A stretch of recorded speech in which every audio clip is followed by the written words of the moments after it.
welcome everyone tonight. Appreciate you taking the time to come out. You can see that on the slide, we are here to talk about fighting waste in Framingham school cafeterias. And a huge thank you to our two speakers, Matt Torti and Dario Nardi. We know that they have a lot on their plate. Bad dad joke, dun, right? So they are very busy. So thanks so much for taking the time to speak with us. I'm just going to go through a couple quick slides and then we'll give the floor to them. All right. So for those of you who aren't familiar with Energize Framingham, we are a grassroots group and we are working towards a healthy, equitable, and resilient community by providing climate education, outreach, and environmental advocacy. We have a couple of resources to offer. We have a monthly newsletter. We'd love you to subscribe if you're not already. We have a Facebook page and group and an Instagram page. And we have a website that I'm going to show you has actions you can take related to in your own lives, related to climate sustainability or sustainability. We have reviews from your neighbors about different actions. For example, this one's about someone saying, why did I wait so long to have insulation installed from Mass Save? And we have a Teams function that right here you can see was last year. A couple of interns from the Framingham High School Environmental Club created a team for that group. So what brings us here tonight is the Table to Farm Organics Recycling Campaign. So what I want to explain to you is kind of the genesis for this project, how it relates to climate, and then why we're here speaking with Dario and Matt. So we're focusing on curbside composting, also called organics recycling, for a number of reasons.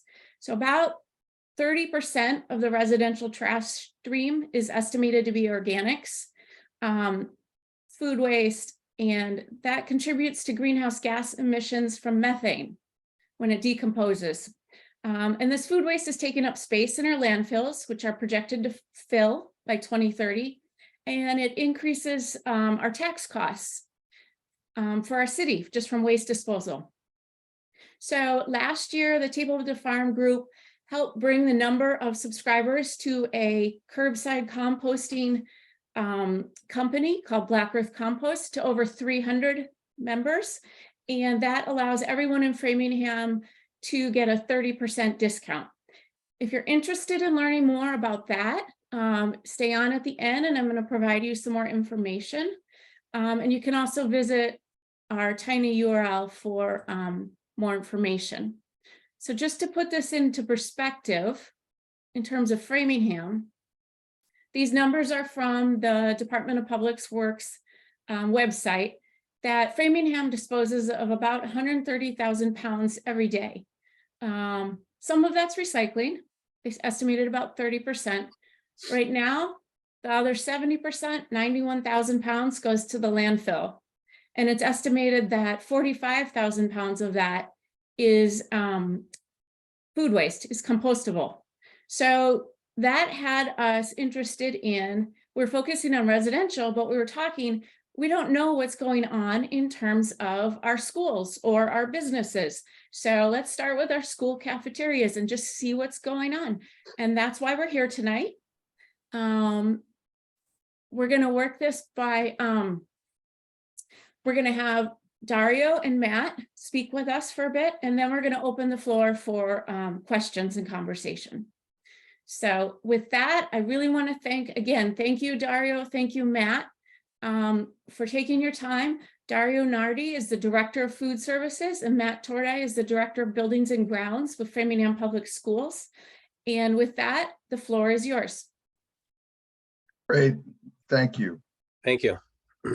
So I will start off and kick off by providing an overview. I'm going to apologize for my voice. I've got a bit of a cold, but I'm going to provide an overview of the current waste management at all schools, trash recycling, and then we'll get into organics. I've got a lot of information, and I actually appreciated being invited to speak here because it had me taking a harder look at exactly what we do and what we generated and better understand the areas that need improvement.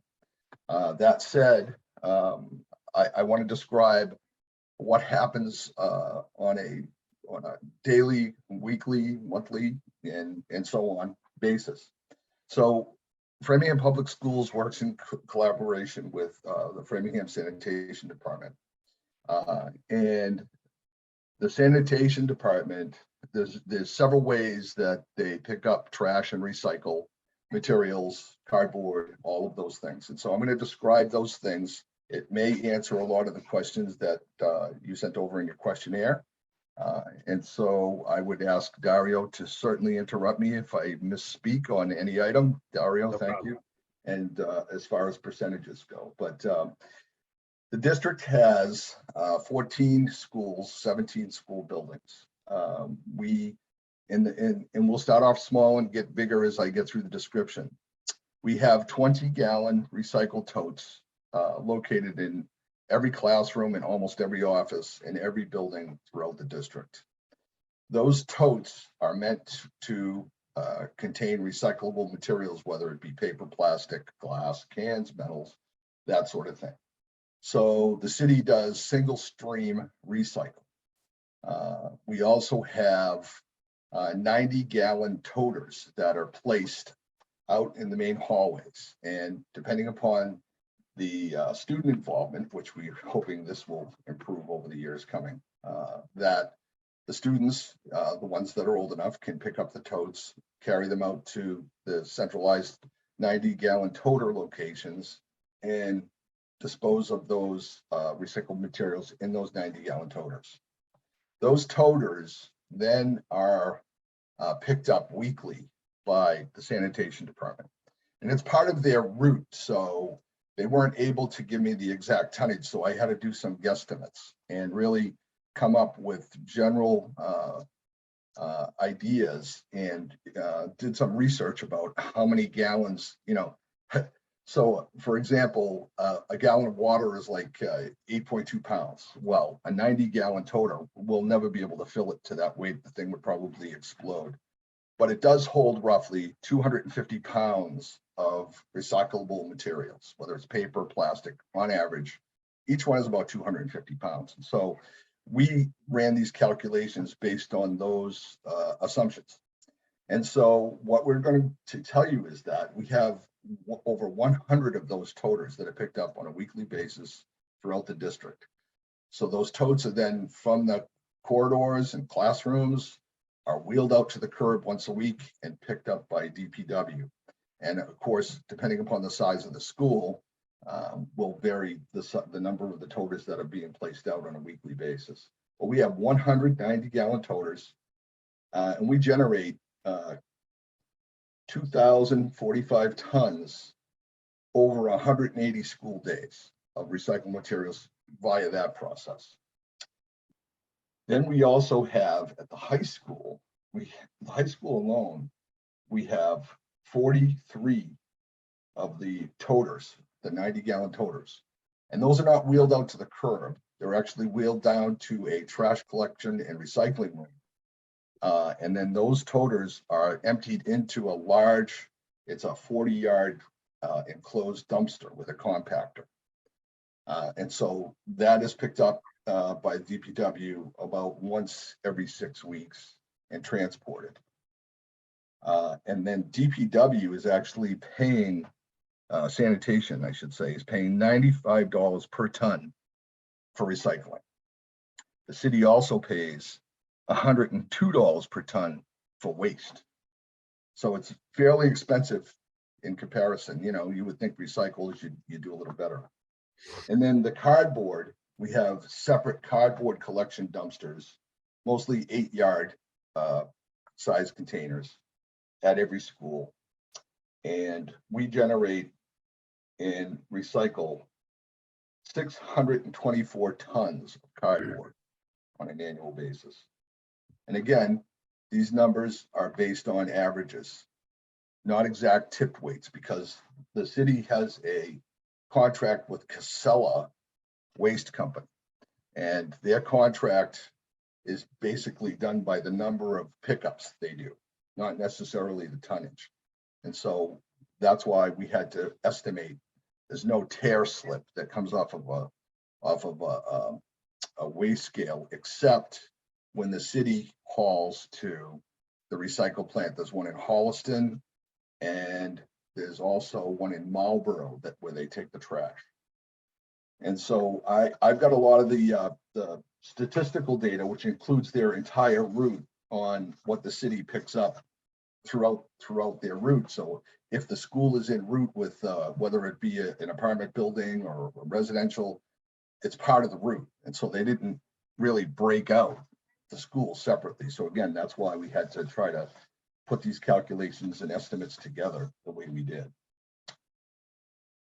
So once the city goes through the process, they are billed, I guess, from the Holliston facility and the Marlboro facility, both for trash and recycling. And I spoke with Kate Ronconi, and she offered that if any additional information is required or requested, that she would be available to either come speak or be contacted on the city's process. Because the school department is not billed as a separate process. It's part of the function. It's like water, sewer, snow removal. Those are the functions and the benefits that the schools receive from the city. So it's part of that process.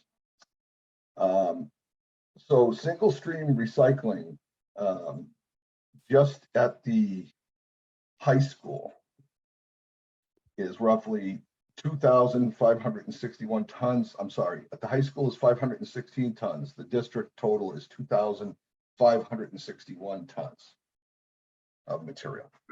And again, you could do the simple math and multiply the recycle by $95, and you can multiply the total trash output of 2,424 tons by $102.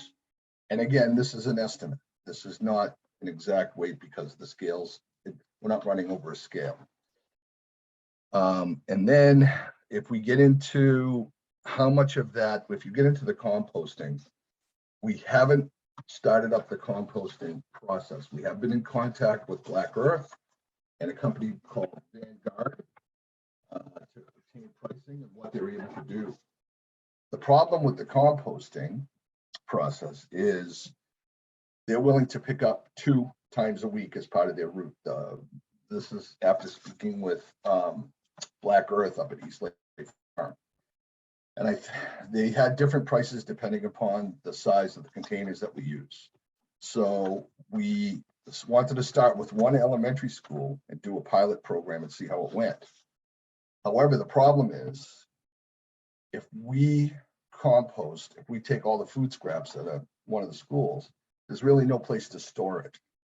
If we just place it outside, it's really going to increase, I believe very strongly that this will increase our rodent activity at the schools. We have enough pest issues to deal with because we follow pest management, which is governed by the Department of Agricultural Resources. We're not able to use any type of pesticides. And so since COVID, we've got a spread of food consumption and storage throughout the schools. It's very difficult to manage pest control, both rodents and ants, whatever it may be.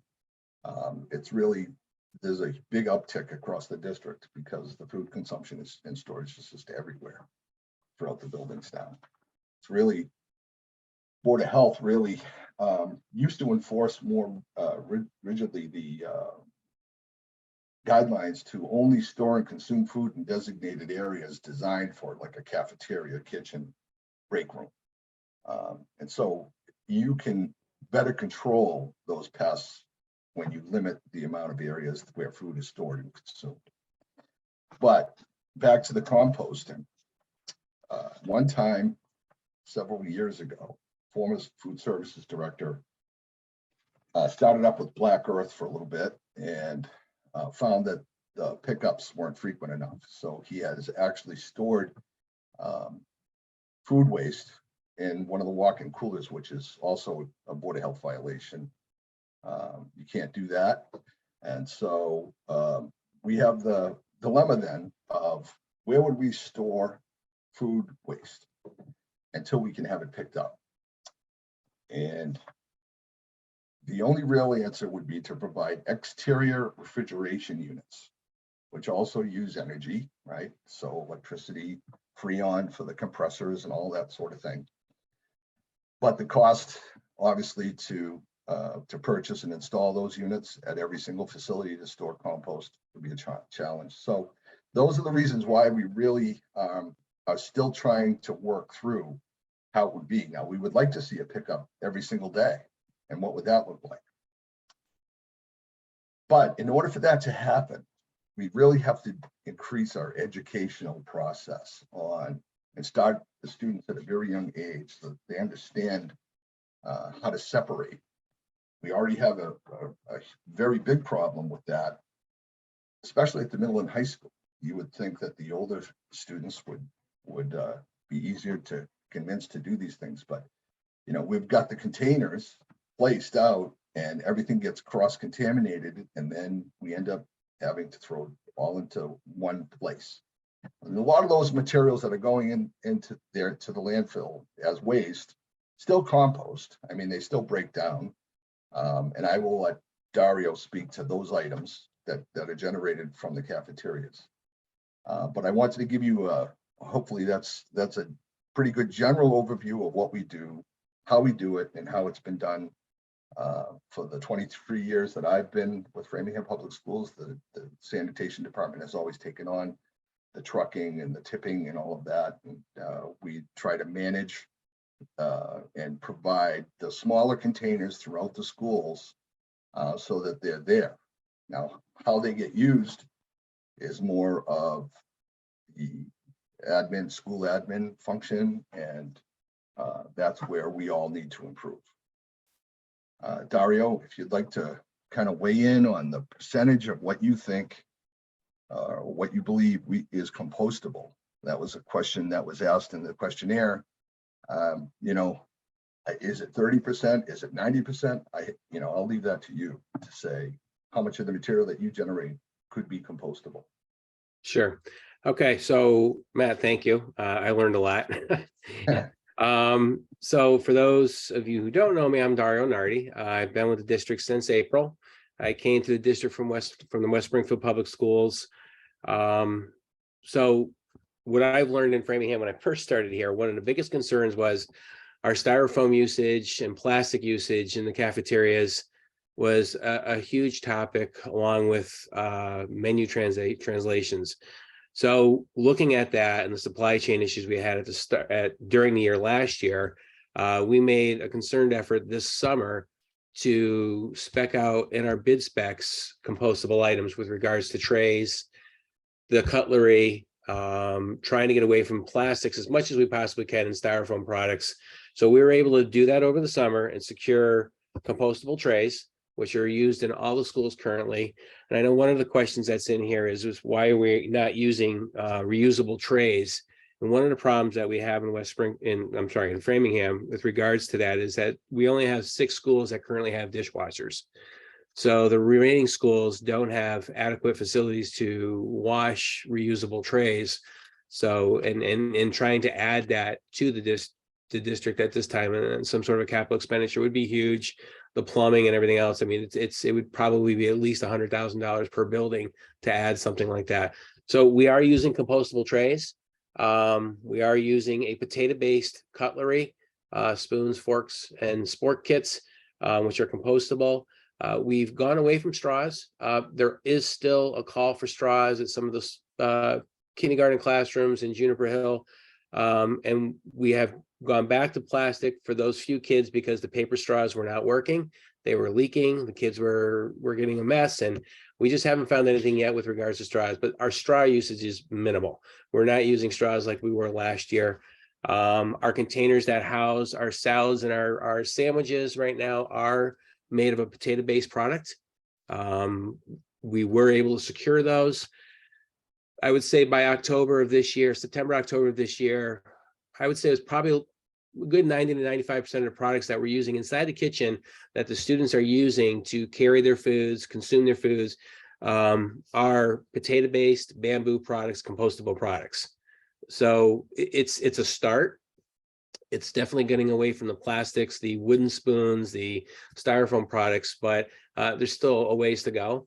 I've met with different committees with some of Matt's personnel and teachers in the high school and some of the other schools with regards to their concerns and how we can recycle more. And I think I can echo what Matt stated. It's a collaboration of everybody.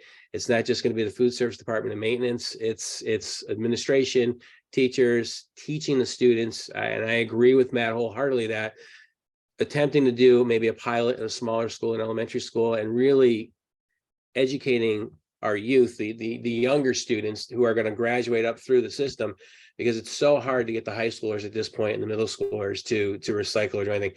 Everything just seems to go in one barrel. You know, you can say until you're blue in the face, and they're just tossing it wherever they can. And it's difficult because Matt's supplied all. If you look at the high school right now, I want to say, Matt, there's probably at least 20, 30 barrels that we have for recycling right now. And they are somewhat being used, but not to the extent that they should be.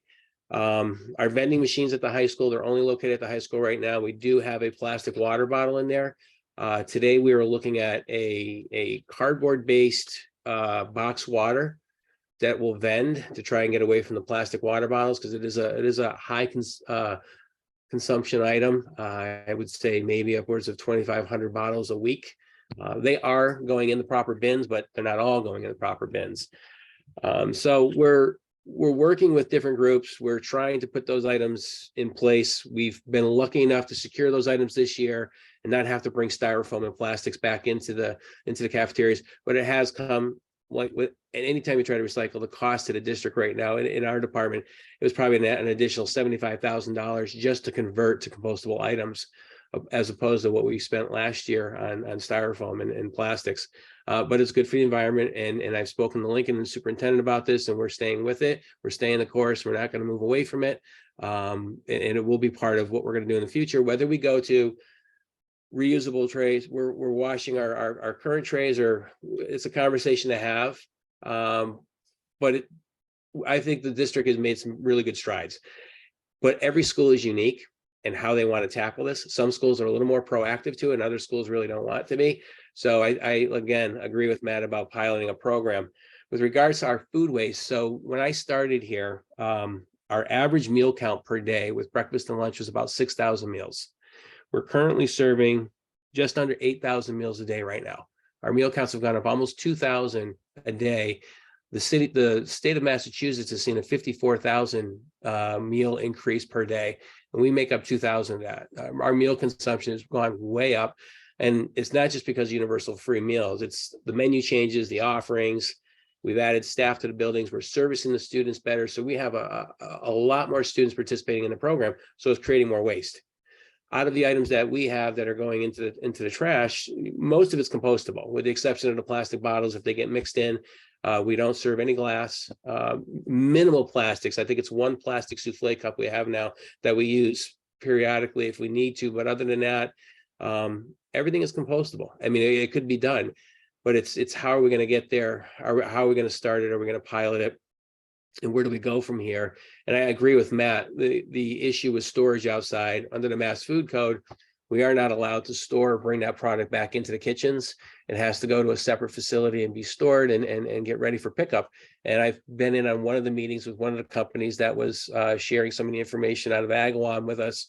And it sounds great. I know Matt probably has the numbers on it, but I think it's going to be a pretty good expense, and especially with more frequent pickups, which I think is what Framingham would need just because of our facilities. It will come at a cost. And I had a meeting with Lincoln today, and we spoke about it again, and he's ready for it. But I don't know if we're ready to digest the amount of money it's going to cost to even do one school to start. But I think it's where we're at right now, and we're not heading. I mean, my department's not heading back, and I appreciate Matt's efforts, and we work closely together on these things, and we want to do what's right for Framingham.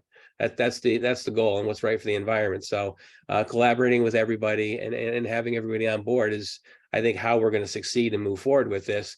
These meetings are important, and other meetings that we have in the school department It's extremely important, but again, it is a collaboration.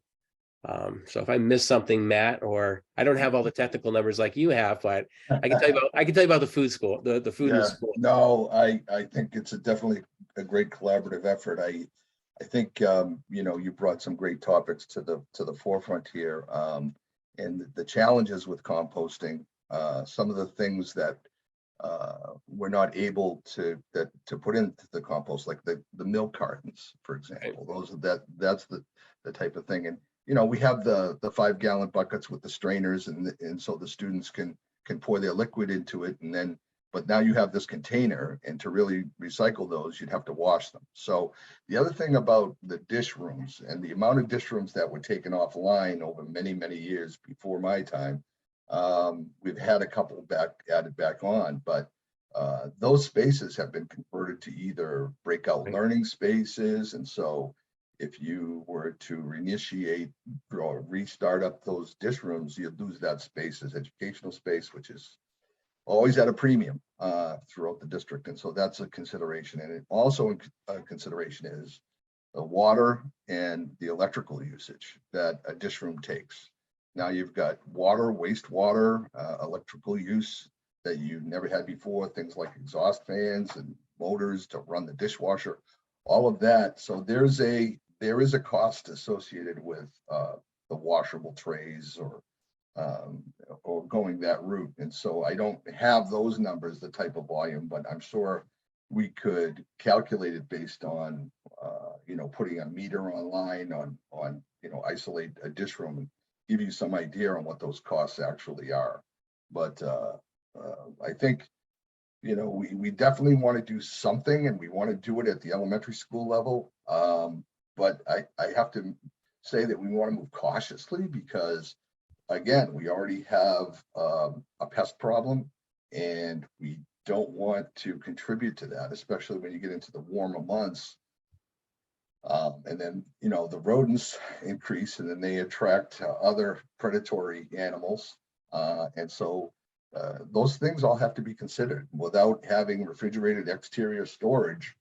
That, you know, if you went to a weekly pickup, there's that initial cost to invest in those types of structures, and then, you know, finding the space first of all, and then of course all of the code compliance things that you have to do when adding a structure near or adjacent to a building. So we're more than willing to work with anyone that wants this information or has ideas on how we can improve the process. We really appreciate the efforts of Mike Croce and Keep Framingham Beautiful, the Framingham Environmental Club, and those students do a wonderful job, but they can't do it all. And we've talked about things like, we've met and talked about things like, okay, you've got all these monitors in the cafeteria, let's put up message boards, and we've got all the barrels with the signs above them, but they really, it's, you know, they're only as good as the people that are using them. And we see in almost every case that the materials being put into the recycle, they are either food waste or trash. Once it's cross-contaminated, you can't separate it, it's too much labor. And so we end up with, you know, all these possible recyclable materials going into the trash because it's been contaminated. And so we really need to curb that, and certainly open to suggestion on how to improve those efforts. So just to add to that, one of the things that was successful for me in the last district I was in was West Springfield, is we had built a school in 2015, a new high school. It actually came plumbed with a pulping station along with 2 dishwashers. We never got around to actually installing the pulping station because we were having a real hard time finding somebody to take the end product and the storage. The Board of Health had a real issue with where the product was going to be stored. It stayed rough plumbed, but we at that point in time decided the mayor wanted the school system to convert to compostable items so that he could put that in place within the city and force it on and put it in place with regards to retail and other industries, to get them to follow suit with what the school department was doing.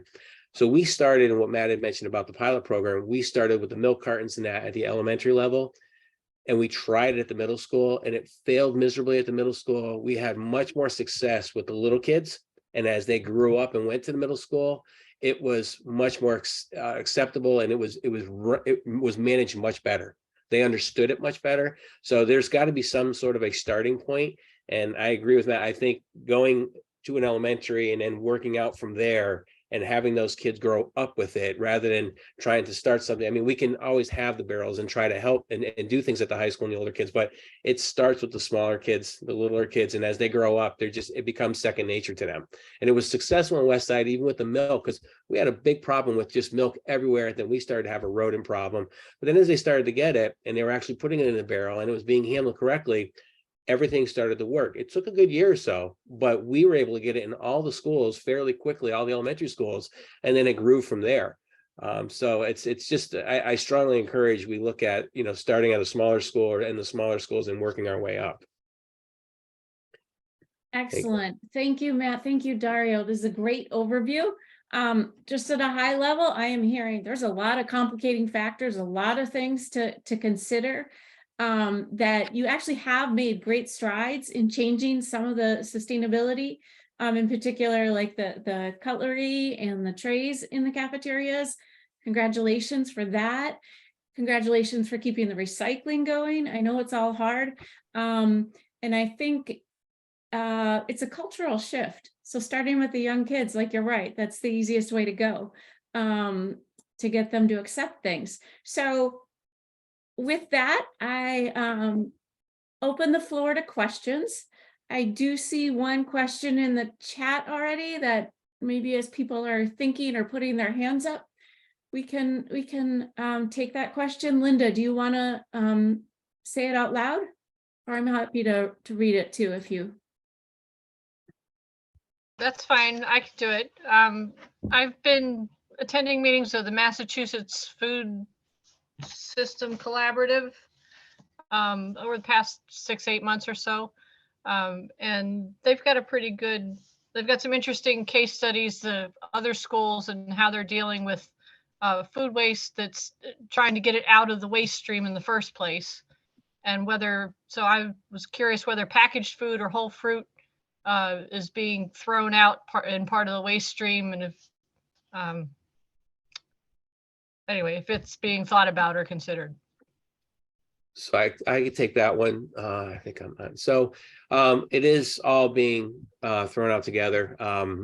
Unfortunately, it's nothing. I mean, I know some of the elementary schools are trying to separate these things out. We have shared tables for kids who aren't consuming apples and milks and things like that for other kids to be able to take for snacks. And I've seen those in almost every school has a shared table. But a lot of that food, if it's not being consumed, is going in that single stream. It's going in that one barrel and going out. Some of the things that we looked at, or I looked at in my last district, was when we were doing the pulping station, pretty much all the compostable trays, the cutlery, because it's potato based, and the leftover food, the remains, were all able to go through the pulping station and be made into a thick type slurry paste. And that product, what we were going to be doing with that product at the time, was going to go off to farms to be reused and put into either livestock or fed to them, or but a lot of the products that we're purchasing right now can be put into that same stream and pulped together, because it is a bamboo and a potato-based product. It's not a paper-based product. So we have some options if we got to that point, if it was hard to separate those items out. Great. We'll take Jeff's question and then Diana. Yeah, got a comment, then a question. One comment is, I know that Newton is partnered with Black Earth Composting, and they're trying to do it in a couple of elementary schools. So it might be worth contacting them, just seeing what they're doing with that storage problem. And I know that Ruth Ann Fuller, the mayor, is very interested in all of this, so she might be a good person to start the contact with. The question I had was, if you take one typical elementary school, do you know how many pounds of compostables they would produce per day, just to get an idea of the scale?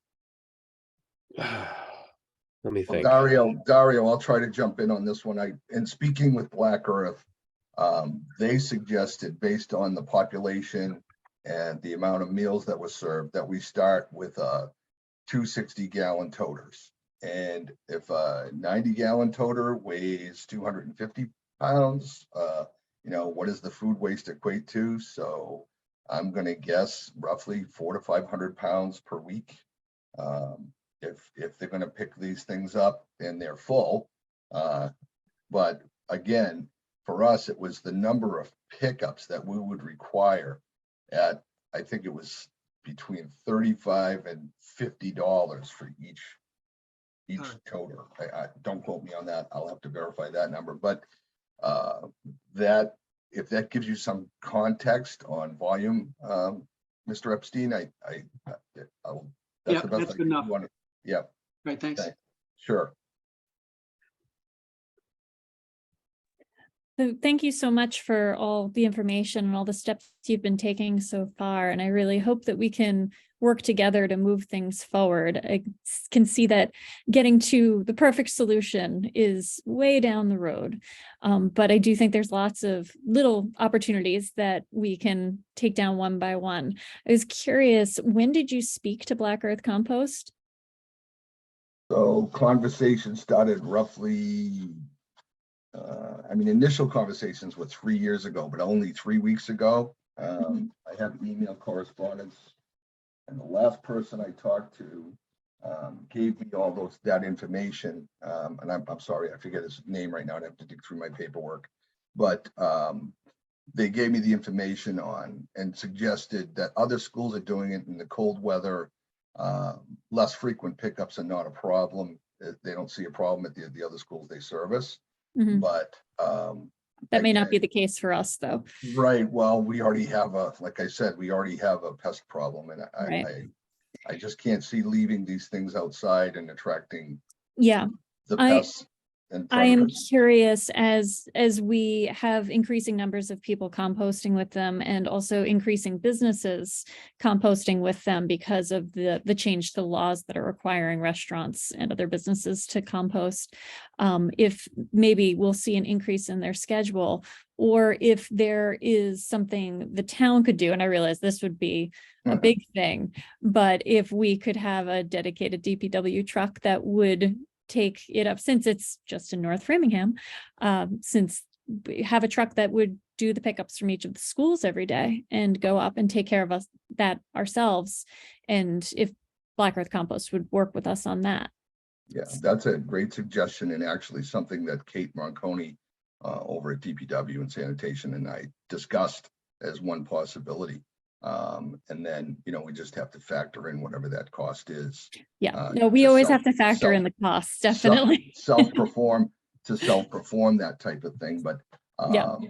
Black Earth did say that they would do additional pickups, but they would need to be compensated for it. And so, Of course. Yeah. The other thing I was thinking of, which is in the more immediate, I've been in a number of cafeteria situations where they had personnel, which of course there's a cost associated with that took the trays and did the sorting.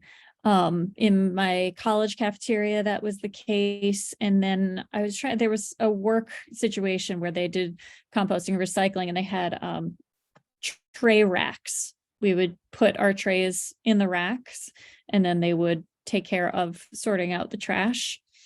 yeah. Also, I recognize there are startup costs involved with that, but there's always startup costs, and it's just Well, another possibility. I think it's a great suggestion as well. I just think our biggest hurdle is behavioral modification. And I think Dario hit the nail on the head when he said, you start with younger students, and then by the time they get to the middle and high school, it becomes almost a second nature that this is the process. Yeah, no, that is definitely, I Yeah. agree wholeheartedly, starting with the younger kids is the way to go. Yeah. The tray racks are something that takes a little bit of behavioral element out because they don't have the option to put things in the trash themselves. They have to put the trays with everything on them in the racks. So Right. Okay. just a thought. Point taken. Right, Tiffany? Thank you. I just wanted to make a comment because I'm sure Matt nor Dario would say it, but they have been really great in listening to the environmental club at our high school, and they have been so vocal. And I think there's probably a lot less food waste since Dario has come on board, because our kids are loving the food so much better. The menu has greatly changed. I hear comments from kids all the time on, well, what happened? Why is the food so much better? You know, why are things, why is all this happening? And so just a shout out to them and their efforts in making this happen. Dario has come in and has just changed so much for the better. And so you. just a shout out to the two of them for all of the work that they're doing to make this happen. But it's not only them that, like they have said over and over again, there has to be an educational piece to our kids really digging in and making this an important part of their lives. So that's all. Thank you. Thank you. Thank you. Thank you very much. Jeff, yeah, big thank you, everyone. We do really appreciate all your work. I mean, lots and lots of work. I know, Jeff, you have your hand up, but I want to encourage anyone else that has a question to raise their digital hand. And so with that, Jeff, go ahead. Yeah, just a comment, and that is already the 300 who are signed up with Black Earth are saving the city about $15,000 a year just by diversion of their compostables from the trash stream. So whenever people say, oh, that'll be a cost, well, one should always calculate, well, if that went into the trash, how much would the city be paying, which they are. So I think also we got to move the city more to an investment approach where, you know, we pay about 1.5 million a year as a city for trash, 40% of that roughly compostable. There's about 600 grand that you can chip away at to get back from trash. So I think one should fight back all the time. Whenever anyone says, well, there's a cost to that, you can say, yeah, but there's a savings to that. And so we got to get that into the conversation. But I encourage everyone. I think what I like about Framingham is I think the people in it are really great, and one just has to get organized and try and get the government to help a little bit more than it does. Excellent. Other questions?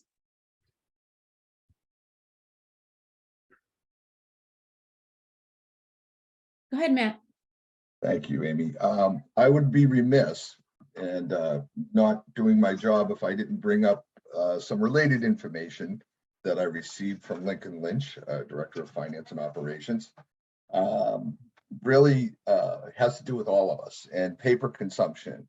He provided a document to me that had an executive summary of the number of copier devices, how much paper we use, and the environmental impact. And I really was taken by a couple of the numbers, and I want to share those with you all. The amount of paper that the school department currently consumes is equivalent to 191 trees. I'm assuming this is per year. And then it's got the CO2 produced is 20,214.4 kilograms. And then equivalent bulb hours, well, I'm assuming this is light bulb hours, is 1,265,654.1 hours. And so he asked that I share that information with you all to show that the school administration is very aware of their use and their need to participate and work collaboratively with any and all town agencies, all of us, to do a better job. And so they actually listed the highest use of the copier machines by name, which I'm not allowed to share, but so it was very telling. But I wanted to make sure that I brought that information forward as it is related, and hope you can all tell Link that I did my job this evening. Thank you, Matt. I have one final question for Dario and Matt. And then if everyone who wants to hear a little bit about what you can do with the residential side to sign up for organics recycling could hang on. So my last question for you guys is, as all of us Framingham residents, some of have children in the schools, some of whom don't, what can we do to help support? We hear the need for a lot of educational efforts. Are there things that people can do right now that you can think of that would help in this regard? or to build towards a longer term goal.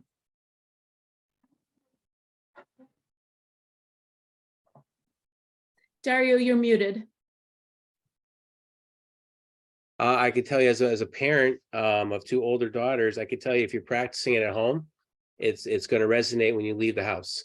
If parents can get more involved and help educate their kids at home, they will do that at school. Don't just rely on the schools to be educating your children. I mean, it's important that these things are practiced and then everybody participates, because it goes back to collaboration. It's not just us inside the schools that are going to make the difference. It's everybody, it's parents and relatives included, and it's going to make the city a better place for all. So it is important to be practiced at home. Here, here. Excellent. All right. Well, thank you so much again. Oh, I see Helen, you have one quick question and you're muted. Nope, you're good. Oh, there. Is that better? Yeah. In terms of parents helping their children, I think some parents that I know of are discouraged because they say, oh, well, they're not doing the recycling. So I don't know how true that is. I mean, I am very, very careful. I don't have no children at home, but it was a relative who said, well, we don't, I saw her throwing away something that should be cleaned and recycled. And she said, well, only 10% of it gets recycled. So I'm not sure whether this is prevalent as a notion and whether it's actually true. I wonder myself of how much we put in the recycling bin actually on that single stream that we send it all and they take it all. I mean, they have us, we used to, separate it all, and now we just put it in one big container and it goes off. And I just wonder myself now how much really gets recycled. I think you just proposed another meeting, Helen, on the city side. That's a whole nother topic, but it's a great question. And Carrie made I've wanted to visit the recycling center and they were discouraging about it. I tried it a few years ago to actually get an appointment to go and check it out. And I wasn't allowed to. Let's take that up offline there, Helen. Carrie, I like your note that families sometimes need to be educated too. Very important point. So yeah, there's a lot of cultural and educational pieces that I think just talking about it. How many people are afraid to talk about maybe not recycling, but composting, climate change? Like, I've had people come up to me and say, oh, it's kind of nice to talk to you because people look at me cross-eyed at the edge of the soccer field when I might say something about climate, and it's very important to me. I'm not being preachy, so just talking about it and having a conversation, it goes a long way. All right, so I'm going to go back to sharing my screen. And I just want to say thank you everyone for attending tonight. There's our email at info@energizeframingham.org. We'd love it if you'd subscribe to our newsletter, and we are happy to have you reach out with any ideas, questions, offers of help to volunteer. All of these are taken with a smile. So with that, Matt and Dario, if you wish to depart, go ahead. Anyone that's not interested in hearing a little more about, thank you so much again. Anyone that is interested in hearing about the curbside composting, just hang on for just another couple minutes. All right, so there we go. All right, so we've talked a lot about organics, recycling, curbside composting, what percent is compostable, why to do this. One of the things we haven't touched on is that creating compost creates a valuable resource, helps replenish soils, and all the things that you can compost. This is in a residential program like that run by Black Earth Compost, where you can put things that you wouldn't really want to put in a backyard compost, like fat and bones, spoiled food. So it takes a lot more types of materials. And Framingham is, Energize Framingham is working to promote Black Earth Compost because we do have more than 300 subscribers and we do have that discount now here in Framingham. The way it works is you sign up with them. You purchase a starter kit. There's 2 different sizes you can see in the photo that come with some liners. And then you schedule your pickup frequency, either weekly or bi-weekly. And pickups, I believe I've seen are on Fridays throughout the city.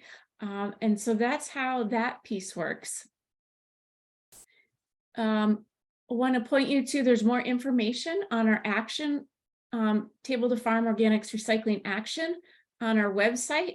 One of the relevant pieces on this, we go over a number of frequently asked questions and steps to take, some people with testimonials, and finally, there's a link on here. Once you've done your research and you think you're ready to sign up, there's a link to sign up through to give credit to Energize Framingham. We are working to get enough, it'll contribute $5 towards the donation of a raised bed to a community garden here in Framingham. So we're about 1/3 of the way towards that. So that's the advantage to using our referral link. And with that, that is all I had on composting. I'm happy to stay on and have a conversation if people have questions, or we can, if you have to leave, please have a good night.